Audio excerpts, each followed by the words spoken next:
कल्पना कीजिए कि आपके बनाए हुए सामान पर जब वो विदेश में बिकने जाए तो अचानक 70 से 80% का टैक्स लगा दिया जाए।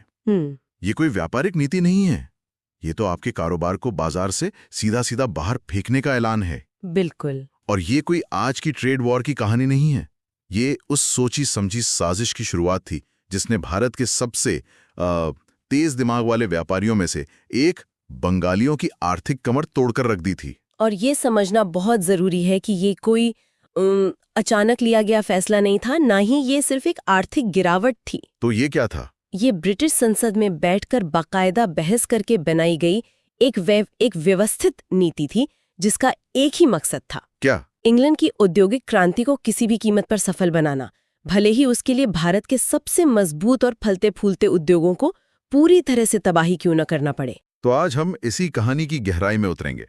ये सिर्फ इतिहास का एक पन्ना नहीं है, हम ये समझने की कोशिश करेंगे कि जो व्यापारी कभी पुर्तगाल से लेकर अमेरिका तक अपने व्यापार का लोहा मनवा चुके थे, वो अचानक हाशिए पर कैसे चले गए। और इससे भी बड़ा सवाल, इस आर्थिक तबाही का उनकी सोच पर, उनकी पहचान पर क्या असर पड़ा। और ये असर शायद आज तक दिखता है। चलिए उस तबाही से पहले के सुनहले दौर में चलते हैं। जब हम कहते हैं कि बंगाली व्यापारियों का दबदबा था, तो ये सुनने में थोड़ा वेग सा लगता है। ये थे कौन लोग और इनका नेटवर्क असल में कितना बड़ा था? देखिए, ये अपने समय के ग्लोबल प्लेयर्स थे, कोई छोटे मोटे स्थानीय व्यापारी नहीं। अच्छा। उनके व्यापारिक रिश्ते पुर्तगालियों, डचों जैसी बड़ी बड़ी यूरोपीय शक्तियों के साथ थे। पुराने दस्तावेज तो ये भी बताते हैं कि उनका माल अटलांटिक पार करके अमेरिका के बाजारों तक पहुंचता था। अमेरिका तक? उस जमाने में? हाँ, अमेरिका तक। वो अपनी कारोबारी सूझबूझ के लिए जाने जाते थे। उन्हें पता था कि अलग अलग संस्कृतियों के साथ व्यापार कैसे करना है, क्वालिटी कैसे देनी है, और सबसे जरूरी, पूरी सप्लाई चेन को कैसे मैनेज करना है। सप्लाई चेन, ये तो आज का कॉर्पोरेट शब्द लगता है। उस जमाने में इसका क्या मतलब था? इसका मतलब था एक बहुत बड़ा और जटिल नेटवर्क। आप सोचिए, बंगाल के किसी दूर दराज गांव में कपास उगाने वाले किसान से लेकर उस कपास को दुनिया की सबसे बेहतरीन मलमल में बुनने वाले कारीगर, फिर उस मलमल को कलकत्ता के बंदरगाह तक पहुंचाने वाले ट्रांसपोर्टर, और वहां से उसे जहाज पर लाद कर यूरोप भेजने तक का पूरा सिस्टम। वाह! ये सब उनके नियंत्रण में था। ये आज की किसी भी बड़ी मल्टीनेशनल कंपनी के ऑपरेशन जैसा ही था, बस तकनीक अलग थी। तो क्या हम ये कह सकते हैं कि उस समय मेड इन बंगाल अपने आप में ग्लोबल ब्रांड था? बिल्कुल, बल्कि उससे भी बड़ा। मेड इन बंगाल तो जैसे आज हम मेड इन जर्मनी कारों की बात करते हैं। हाँ, बिल्कुल वैसा ही, बल्कि शायद उससे भी ज्यादा प्रतिष्ठित। बंगाल के मलमल को तो बुनी हुई हवा यानी वोवन एयर कहा जाता था। बुनी हुई हवा? जी, वो इतना बारीक और मुलायम होता था कि कहा जाता है कि एक पूरा थान एक अंगूठी से निकल सकता था। यूरोप के शाही घरानों में उसे पहनना एक स्टेटस सिंबल माना जाता था। तो ये सिर्फ एक कपड़ा नहीं था? नहीं, ये कला थी, और इस कला के पीछे का पूरा अर्थशास्त्र इन व्यापारियों के हाथ में था। उन्होंने सिर्फ सामान नहीं बेचा, उन्होंने एक ब्रांड बनाया जिसकी पूरी दुनिया में इज्जत थी। ये यकीन करना मुश्किल है, एक ग्लोबल नेटवर्क चलाने वाले लोग जिनके रिश्ते डच और पुर्तगालियों से थे, वो इस आने वाले तूफान को देख नहीं पाए। ईस्ट इंडिया कंपनी इस तस्वीर में कहाँ फिट होती है? देखिए, ये एक धीमे जहर की तरह था। शुरुआत में ईस्ट इंडिया कंपनी सिर्फ एक और यूरोपीय व्यापारिक कंपनी थी। उन जैसी कई और थीं। यह कंपनी के इरादे सिर्फ व्यापार तक सीमित नहीं थे। धीरे धीरे उन्होंने अपनी राजनीतिक और सैन्य शक्ति बढ़ानी शुरू कर दी, और प्लासी की लड़ाई के बाद जब उन्हें बंगाल का दीवानी अधिकार मिला, यानी टैक्स वसूलने का हक, हाँ, तब खेल पूरी तरह बदल गया। अब वो सिर्फ एक प्रतिस्पर्धी नहीं थे, वो रेफरी भी बन चुके थे। और ठीक इसी समय हजारों मील दूर इंग्लैंड में कुछ बहुत बड़ा हो रहा था, औद्योगिक क्रांति। क्या इन दोनों घटनाओं का कोई कनेक्शन था? सीधा और बहुत गहरा कनेक्शन। यही तो इस कहानी का सबसे बड़ा टर्निंग पॉइंट है। अच्छा। इंग्लैंड में भाप के इंजन से चलने वाली मशीनें लग चुकी थीं। कारखानों में बड़े पैमाने पर कपड़ा और दूसरा सामान बन रहा था। अब उन्हें दो चीजों की सख्त जरूरत थी। क्या थी वो दो चीजें? पहला, अपने कारखानों को चलाने के लिए सस्ता कच्चा माल जैसे कपास, और दूसरा, अपने तैयार माल को बेचने के लिए एक बहुत बड़ा खुला बाजार। और भारत, खासकर बंगाल, इन दोनों जरूरतों को पूरा करने के लिए सोने की चिड़िया थी। तो यहाँ से उस नीति की शुरुआत हुई जिसका जिक्र हमने शुरू में किया था। 1 मिनट, 70 से 80%? ये तो व्यापार पर टैक्स नहीं, ये तो उस पे सीधा सीधा बैन लगाने जैसा है। बिल्कुल, कोई भी बिजनेस ऐसे में कैसे टिक सकता है? इसका मकसद तो साफ था कि भारतीय माल को बाजार से बाहर ही कर दिया जाए। मकसद बिल्कुल साफ था। इसे एक संरक्षणवादी नीति का नाम दिया गया, लेकिन असल में ये एक आर्थिक हमला था।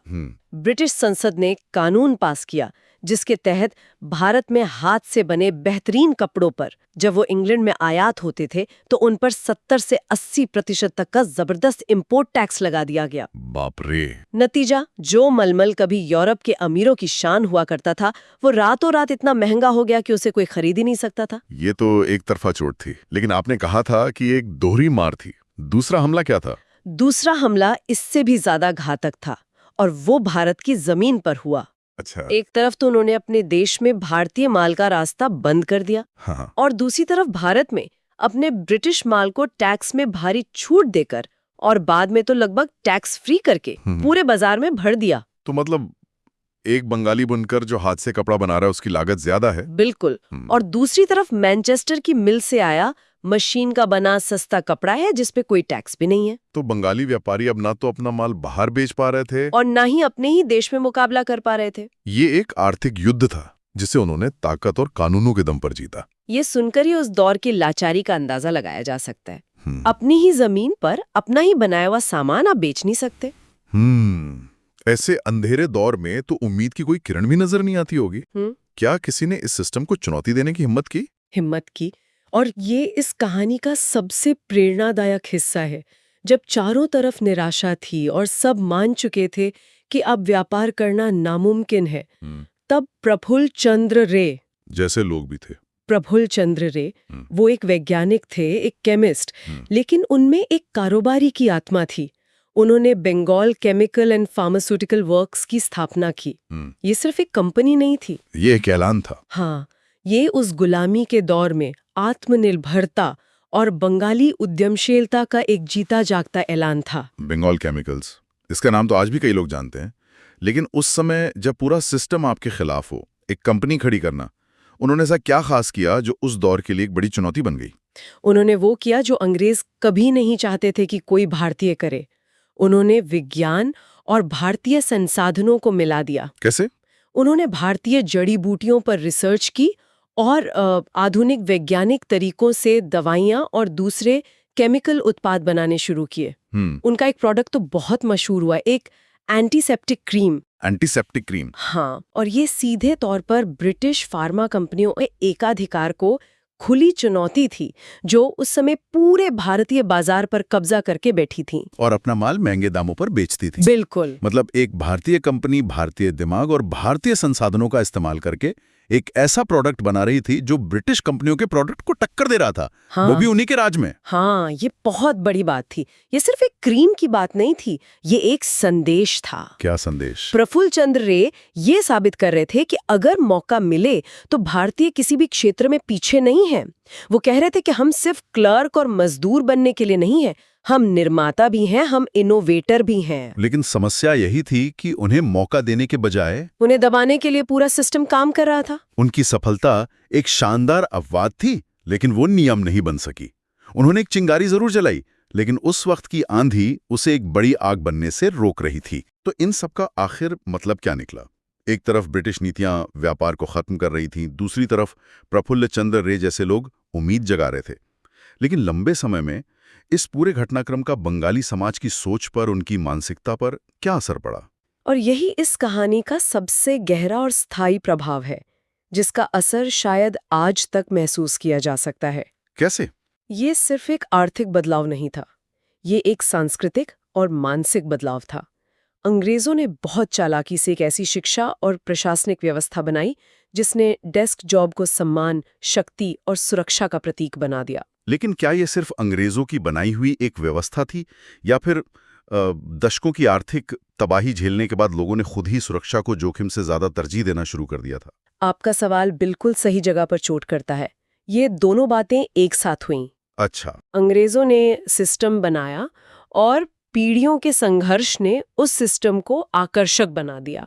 सोचिए, जिस समुदाय ने व्यापार में पीढ़ियों से पैसा खोया हो, जिसकी जमीनें छिन गई हों, उसके लिए एक सुरक्षित नौकरी, एक तय तनख्वाह और पेंशन। ये एक नए सपने जैसा था। बिल्कुल, अंग्रेजों ने अपने सिस्टम को चलाने के लिए बाबुओं और क्लर्कों की एक फौज तैयार की और इस काम को इतना सम्मानजनक बना दिया कि लोगों की महत्वाकांक्षाएं ही बदल गईं। तो ये सिर्फ एक महत्वाकांक्षा का बदलाव नहीं था, ये पहचान का संकट था। बिल्कुल, सम्मान अब मुनाफे से नहीं बल्कि अंग्रेजी हुकूमत के सिस्टम में आपकी जगह से तय होने लगा था। बाबू बनना एक व्यापारी बनने से ज्यादा इज्जत की बात हो गई। हाँ, क्योंकि उसमें अंग्रेजों की दी हुई सत्ता की एक छोटी सी झलक थी। व्यापार का जोखिम अब बेवकूफी लगने लगा और नौकरी की सुरक्षा बुद्धिमानी। जो समुदाय कभी दुनिया के बाजारों पर राज करने का जोखिम उठाता था, वो अब एक सुरक्षित भविष्य की तलाश में लग गया। ये बात आज भी कितनी सच लगती है। आज भी हमारे समाज में कई परिवारों में एक सुरक्षित सरकारी नौकरी को अपना बिजनेस शुरू करने से कहीं ज्यादा सम्मान की नजर से देखा जाता है। हाँ, लगता है इस मानसिकता की जड़ें वाकई बहुत गहरी हैं। ये एक बहुत बड़ा मानसिक परिवर्तन था। मतलब समुदाय की जो सामूहिक व्यापारिक महत्वाकांक्षा थी, वो व्यक्तिगत सुरक्षा की चाहत में बदल गई। लोग अब व्यवस्था का हिस्सा बनकर सुरक्षित महसूस करना चाहते थे, व्यवस्था को चुनौती देकर अपना साम्राज्य बनाने की बजाय। तो आज हमने एक असाधारण कहानी को समझा। वैश्विक व्यापार पर राज करने वाले बंगाली व्यापारियों के शिखर से लेकर ब्रिटिश नीतियों के कारण उनके पतन तक का एक अविश्वसनीय सफर। हमने देखा कि कैसे आर्थिक नीतियों का इस्तेमाल एक हथियार की तरह करके एक फलते फूलते व्यापारिक समुदाय को चंद दशकों में ही हाशिए पर धकेल दिया गया। और हमने ये भी देखा कि कैसे ये सिर्फ एक आर्थिक हार नहीं थी, इसका असर बहुत गहरा था। हाँ, इसने एक पूरी पीढ़ी की मानसिकता को, उनकी महत्वाकांक्षाओं को बदल दिया।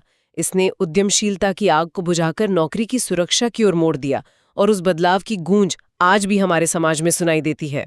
तो ये इतिहास एक बहुत जरूरी सवाल खड़ा करता है। हाँ, किसी भी समुदाय के लिए अपनी खोई हुई उद्यमशीलता की विरासत को फिर से हासिल करने के लिए क्या जरूरी है? क्या केवल सरकार की आर्थिक नीतियों में बदलाव कर देना काफी है, या इसकी शुरुआत सांस्कृतिक मानसिकता में, समाज के मूल्यों में और जोखिम लेने की हमारी क्षमता में एक बुनियादी बदलाव से होती है?